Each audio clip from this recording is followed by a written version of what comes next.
Hey guys, so real quick, I needed to make a correction to my last video that I made about these Milwaukee M12 grease guns with the issue that I was having and experiencing with the not being able to get the grease gun to reprime after I changed out the tube of grease. And I didn't realize I'd said this in my last video until somebody pointed it out.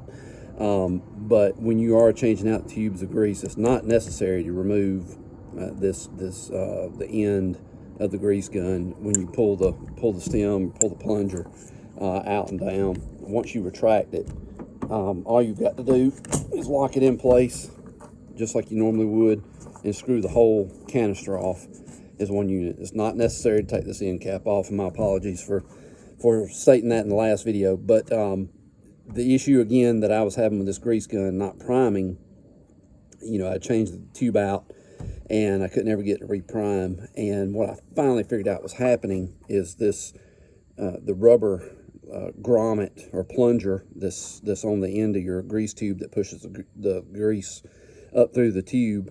When I was retracting this and allowing that to push up against the grease, it was catching the cardboard of the tube, and it was collapsing that cardboard grease tube inside the grease gun and wasn't allowing the black rubber plunger to get up inside the tube of grease. So that was what was causing it not to prime and not to work. It was causing the tube of grease to crumble inside of this canister. So one thing to help prevent that, when you change out the tube of grease, the end of the tube that goes to the tube of grease that goes to the end of where the rubber plunger is, rub a little bit of grease around the whole inside of that cardboard tube on that very end, and then also make sure you got grease on the rubber plunger of this that goes inside the grease tube.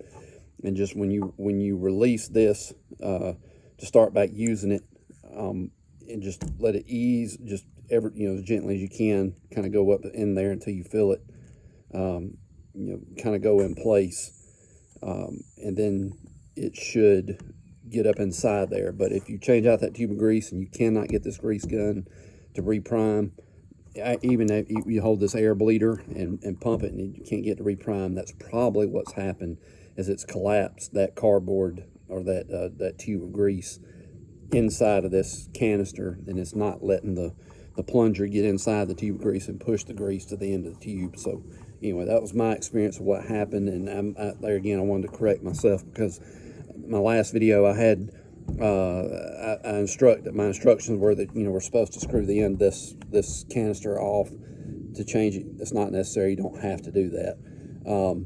It's just if you can, if you're having to clean it or work on it or whatever, but it's not necessary just for changing out tube of grease. And I didn't even realize that I had said that in my initial video until somebody pointed it out, and it dawned on me that was not correct. So I wanted to fix that. But anyway, hopes this helps somebody out and saves you some headache, and I hope you have a great day.